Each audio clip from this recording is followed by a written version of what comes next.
Well, I've had time to think about what happened at the end of Extreme Rules last night, where the ring ropes broke on Finn Balor.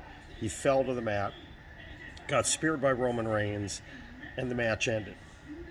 And I noticed, and I've seen a lot of people mention this as well, that Roman Reigns, as he was walking up the ramp, looked up.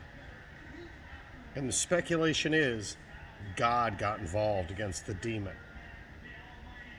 I'm not quite sure where they're going with this, but I have a sneaking suspicion this has to do with Miro.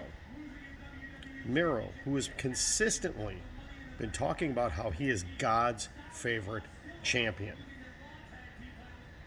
Will we see Roman Reigns on Friday night come out and address himself as God's favorite champion?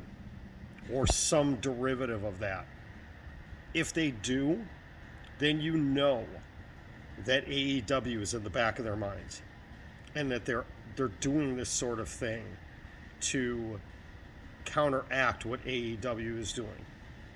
Why you think they're having Big E versus Bobby Lashley as the opening match on Raw?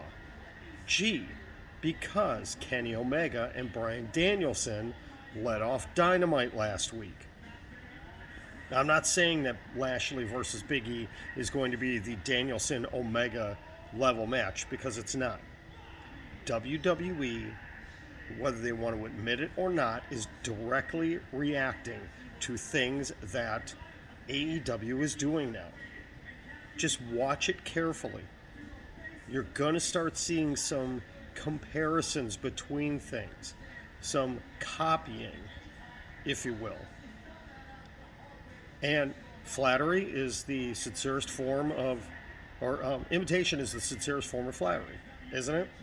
So, if WWE starts imitating what AEW is doing, they're recognizing that AEW is a really good product.